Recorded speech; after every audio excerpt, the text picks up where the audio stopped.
Hey, welcome to Foreigner in the Philippines. Well, rather than make another video, although I will end up making another video about relationships, meeting the right one, and so on, how it affected me.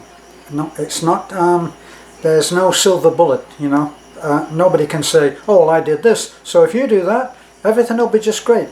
So that's another video.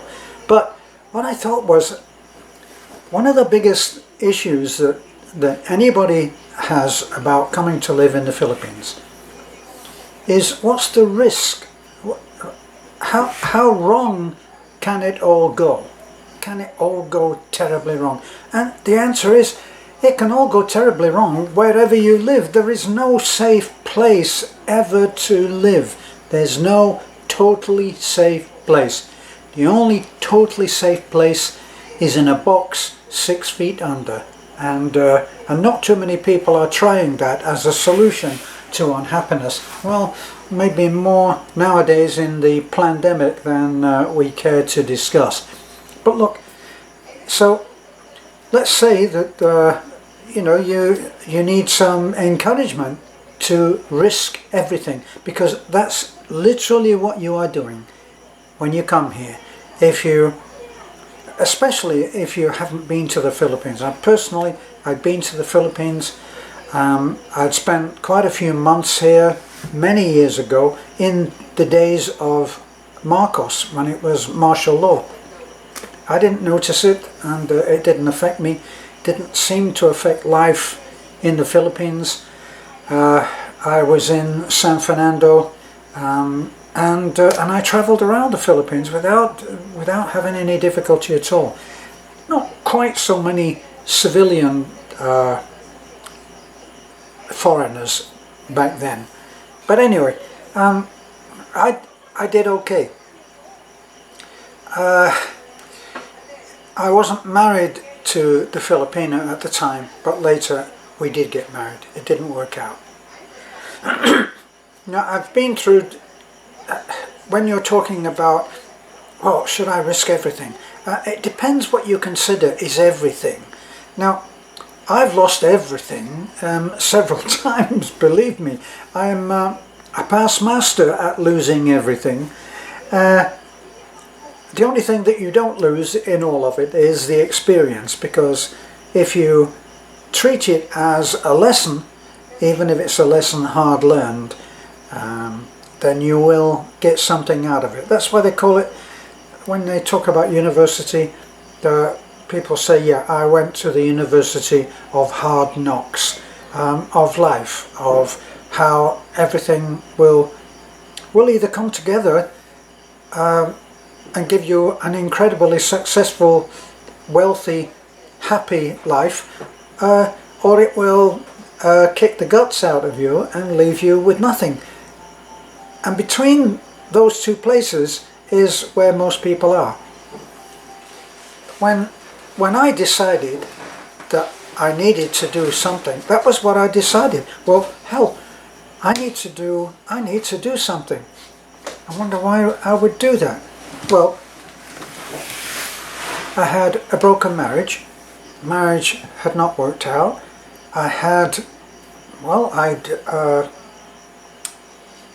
I put everything into that, actually. Not going to do any bad mouthing. We get what we plan internally, mentally, in the heart and the mind. And as we think in images which are formed the basis of plans for the future, that's the future that we get. And there's no blaming anybody else for that.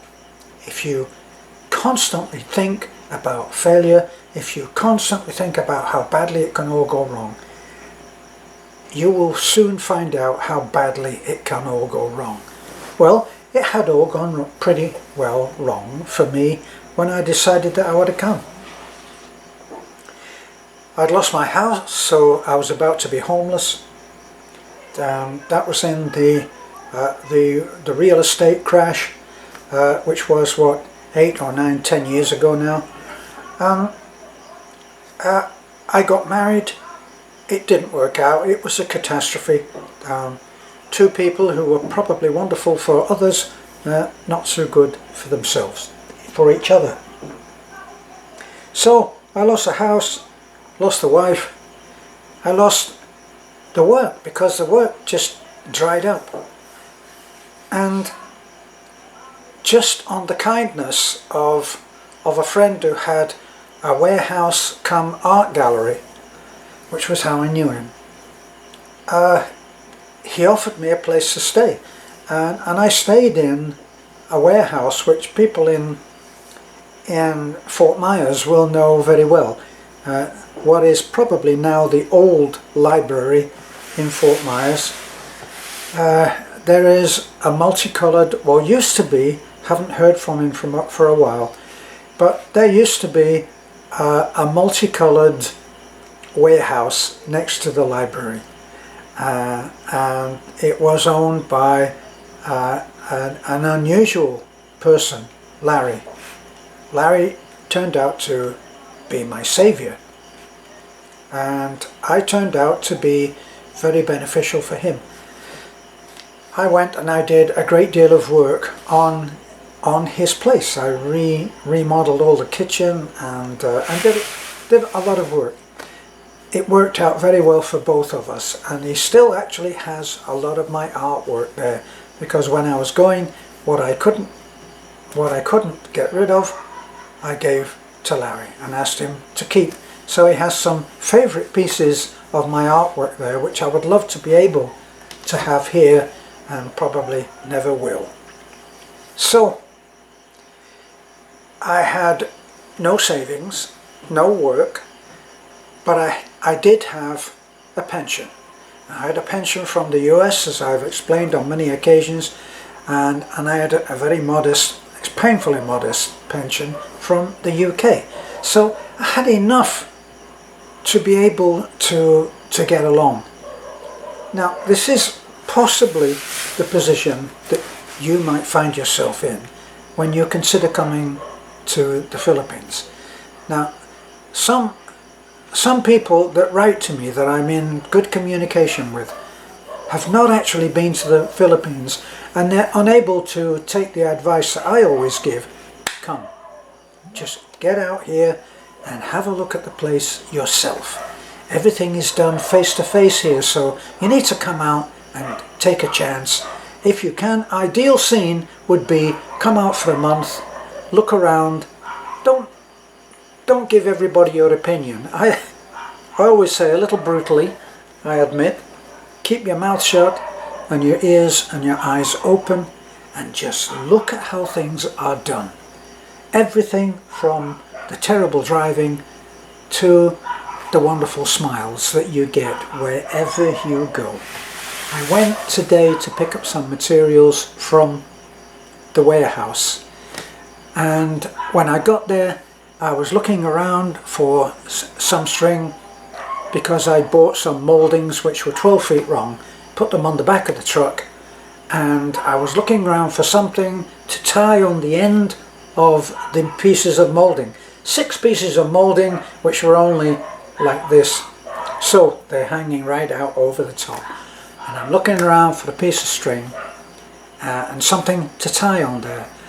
And when I came back, a man who was actually, it turned out, a tricycle driver, just standing by waiting for somebody, and he saw what I needed and he'd done it for me. He found a piece of yellow coloured tape, and he pulled the moulding down because it's all bendy, tied it on the end for me and stepped back without saying anything.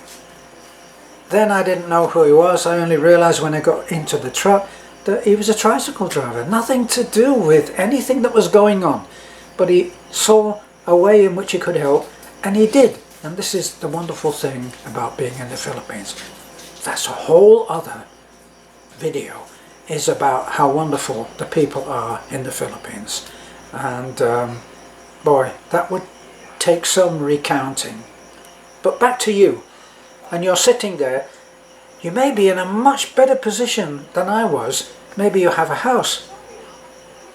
Maybe you have a house But the downside of your situation is maybe you have a health condition. Lots of people, more than not, write to me and tell me, ask me, well, what is the situation about health insurance, about hospitals, how good are they, is there a hospital near you, and all questions about health. And they all come from the viewpoint that what happens if everything goes wrong. If you are going to ponder about everything that can go wrong, you'll have a lot to ponder on, okay? But look at it this way. I hope that the title of this video, if Beth will agree, is Risking Everything on the Philippines. Is it worth it? There's only one person that's going to be able to tell you whether it's worth it, and that's you. And everybody else is going to say, what the hell are you going to do there? Now, will you know what you're going to do? No. I didn't know I was going to be doing what I'm doing now. I didn't know that. I had no idea. I had no idea that I was going to get married again. I mean, I'd just come through an amicable enough divorce, but one where I was left with nothing. So it wasn't as if I was looking for that. But I hope to meet someone that's true. But if you look at it, I had a friend when I was in the army.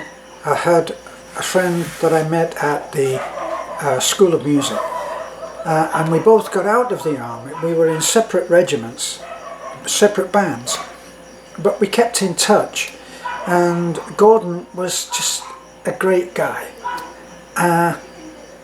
but he was a little bit timid, not really quite sure about taking chances.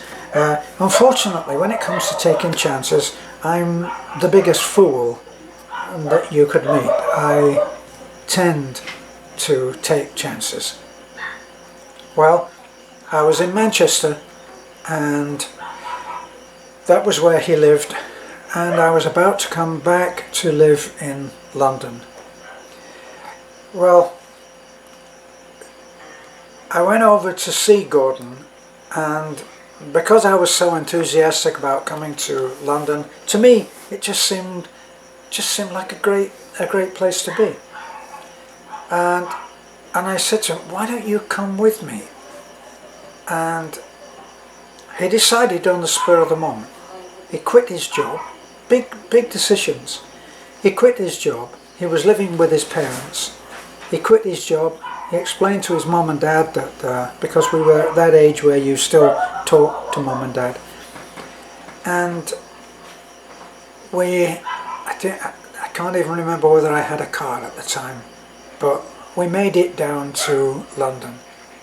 Now, because of some contacts I had with people that I knew there, we actually got into a communal house, and this was quite a nice house in Golders Green, right on the main road, with lots of bedrooms, and we were able to get into having a room each into this communal house. It didn't take long for Gordon to realise that this wasn't going to work for him, and he was very sorry. He said, it's not working for me. I can't seem to get into it. Now, Gordon was an engineer, so he had a trade, and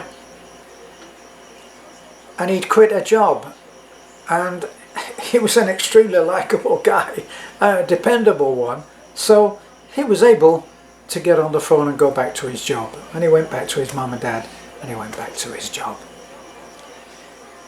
Ironically, here you have someone who risked everything for a moment, quickly regretted it, and went back home.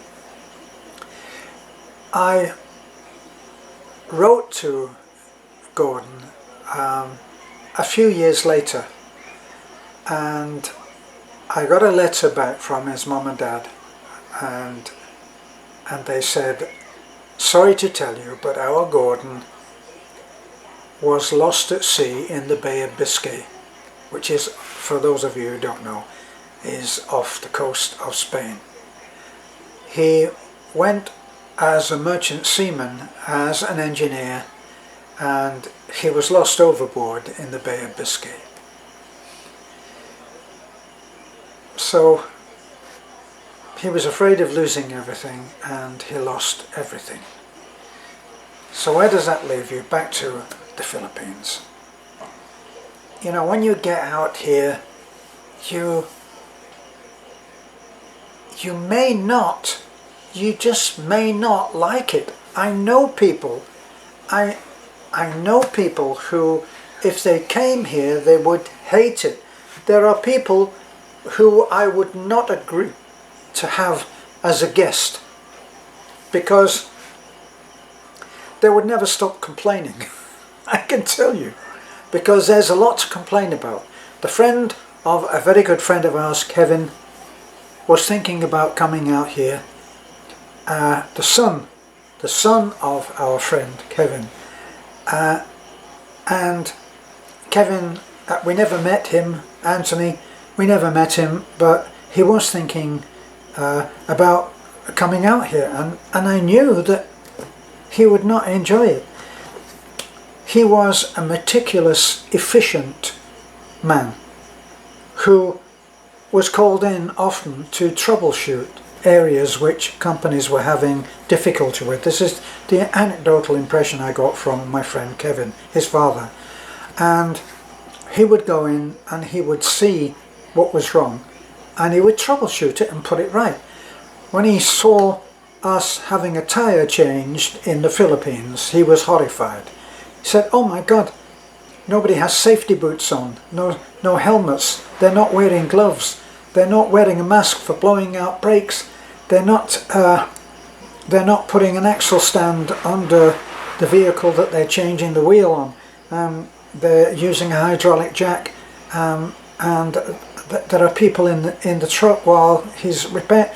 There were so many things that he was a walking code enforcement officer almost.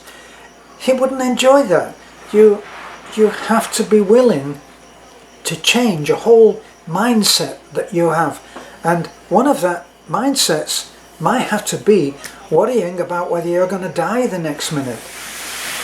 We've just come back from a couple of days away in Panglao.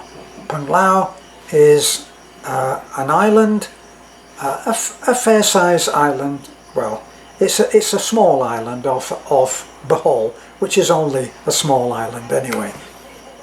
But anyway, Panglao is set just off the coast by Tagbilaran, if you look it up on the map.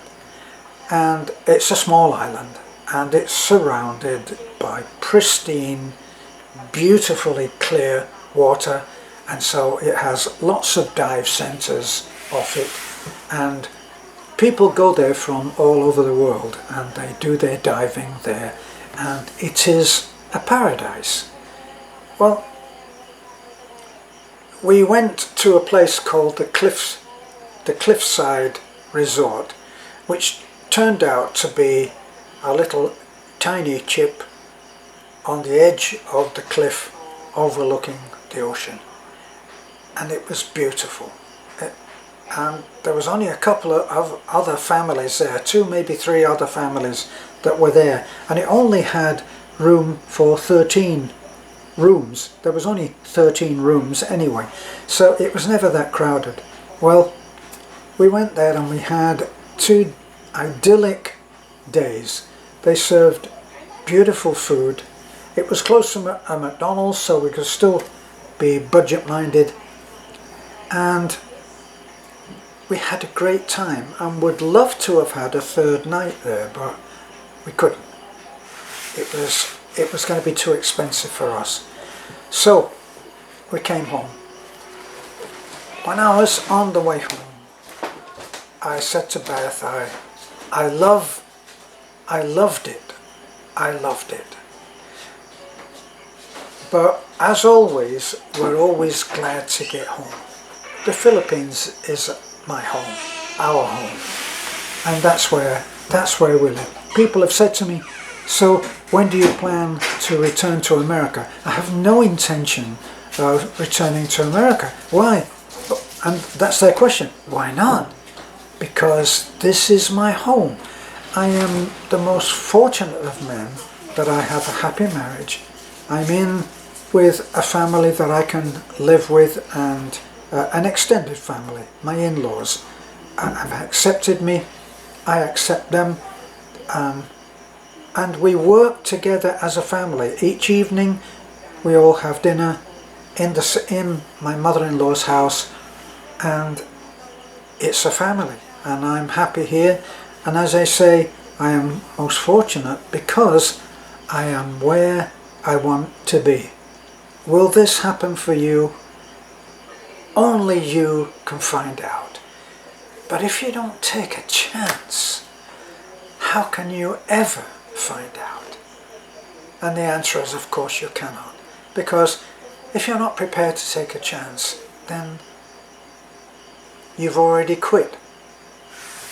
But on the way home, I said to Beth, you know, as much as I adored being at the Cliffside Resort with that beautiful pool that's on the edge of the cliff and nice rooms, we had the kids with us, so it was fun.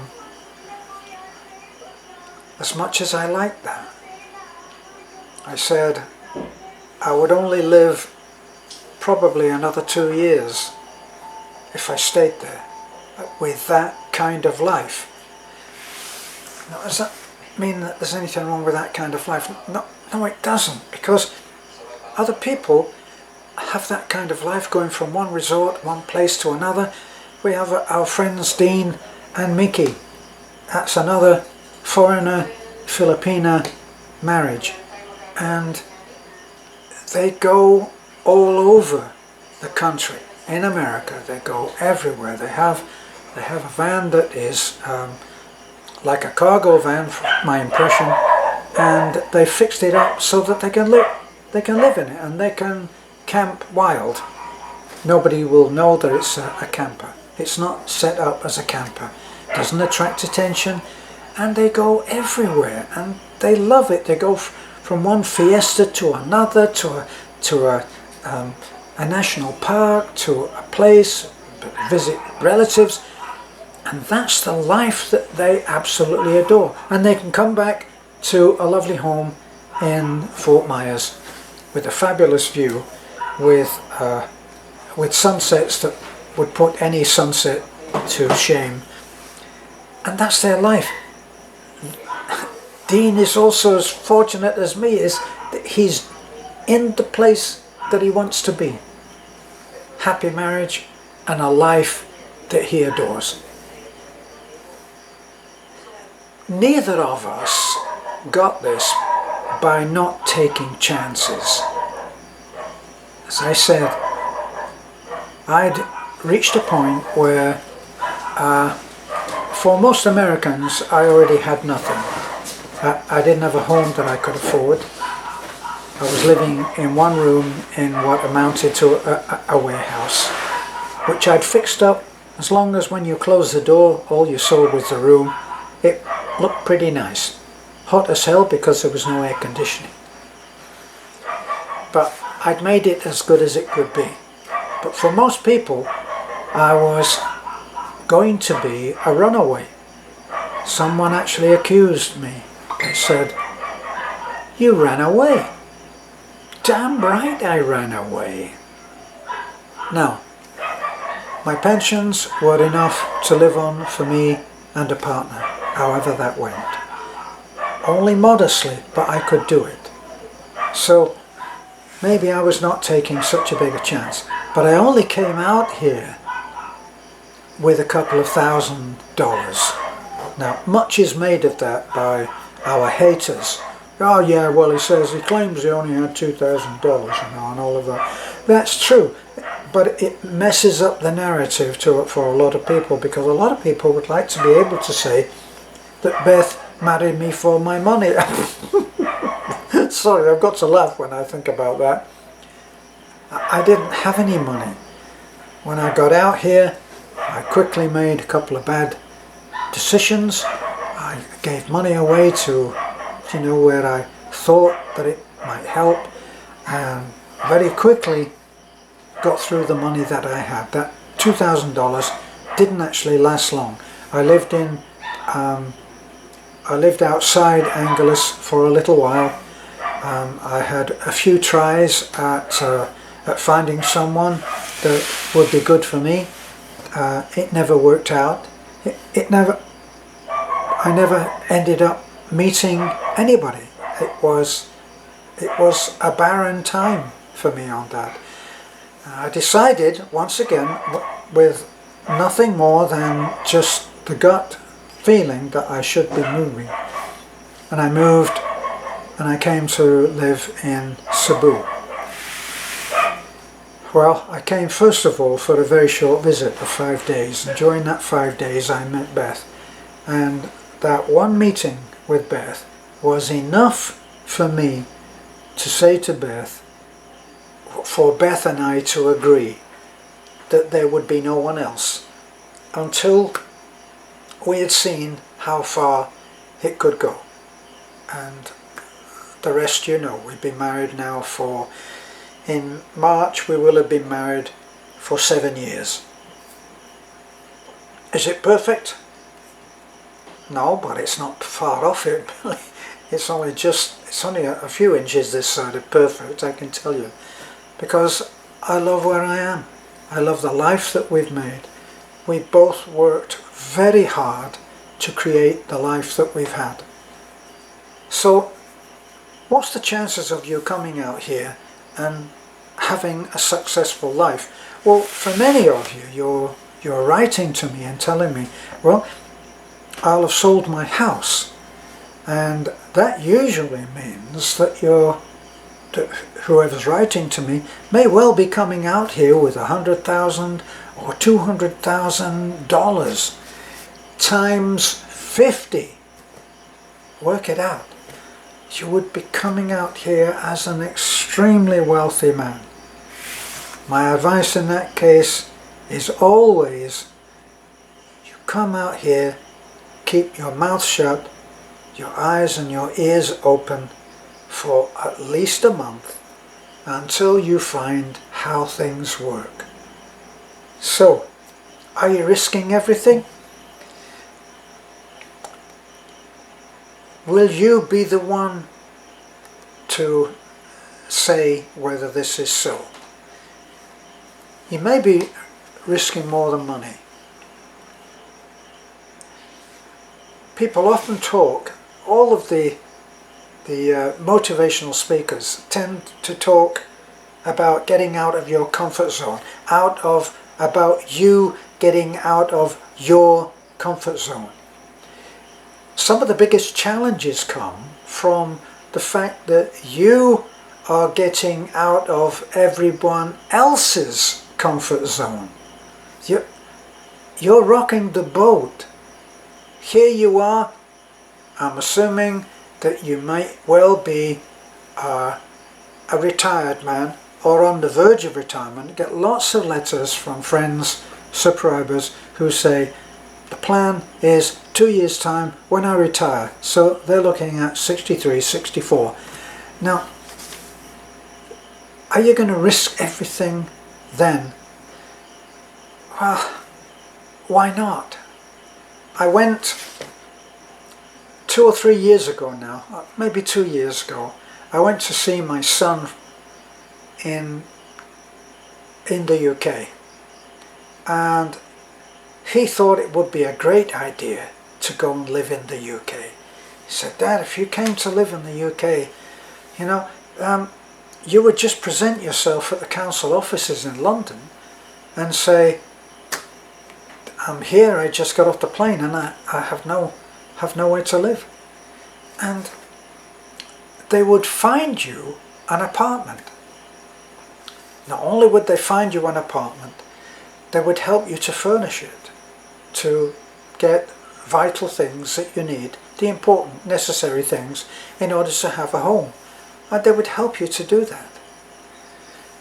And I remember, bearing in mind I'm 81 now, so back then 79 going on 80, and we were on the underground, the subway, and it was crowded, and a young man who was sitting along where I was hanging onto a strap offered me his seat, and that kind of brought it home. What would I be if I came here? I would be another old man. And I decided that that role was not one which I was ready to play just yet. So I never ever really entertained the idea of going to live back in the UK. Here in the Philippines, I am what I believe I am, and I believe I am someone who has something to offer, something to contribute, and I can do that. I can do that.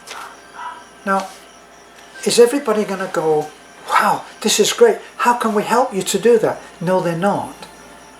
Is anybody going to go, we're going to stop you from doing what you do because we don't like what you're doing, what you do. You're making the rest of us feel bad or look bad. That's the haters. An important a part of any life that you choose to do, which takes you out of everyone else's comfort zone.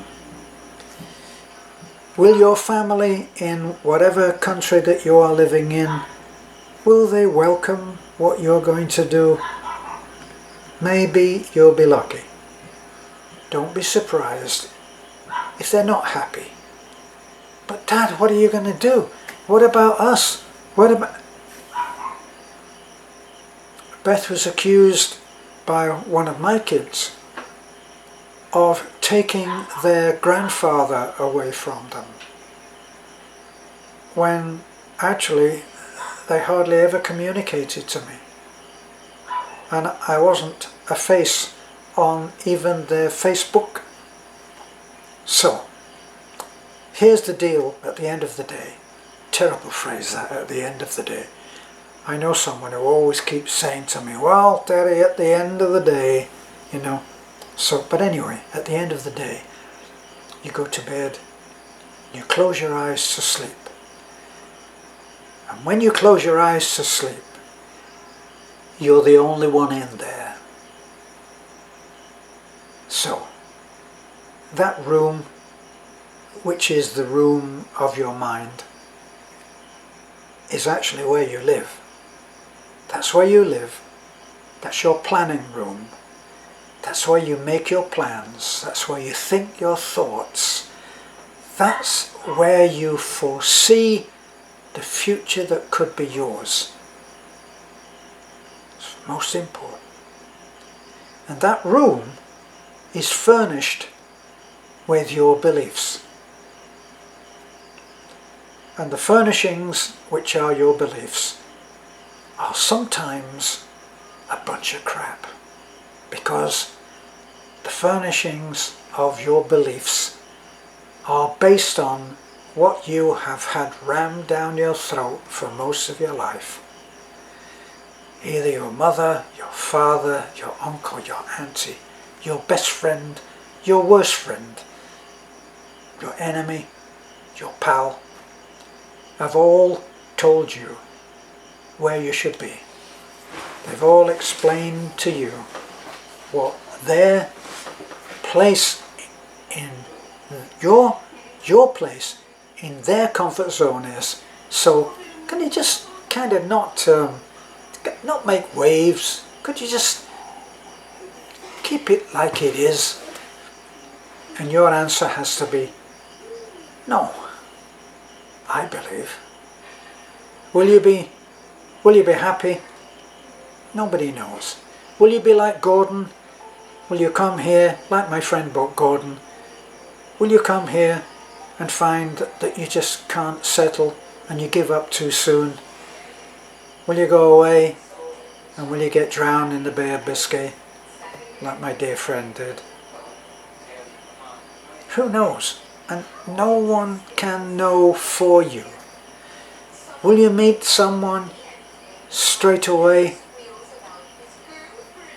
Will you go and do something really stupid like meet a 20-year, you know, there you are, 70 something, and you meet somebody 50 years your junior? Tell me that you won't be stupid enough to go and marry her? Who knows how things work out?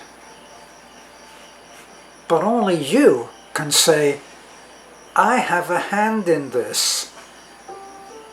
Some of this is down to me. I can try to have another life. And one thing that I can say is that the Philippines will afford you another chance. But only you can say, I'm going to try. I'm going to take the chance. And I wish you well. And if you do get out here and you decide to settle in our area, then come and see us. I look forward to it. We always welcome meeting people who have come. Keep in touch and tell it. And if there's anything I can do to help, I'll be glad to do it. Thanks for looking in, listening to my meandering. Hope it helps. Bye for now.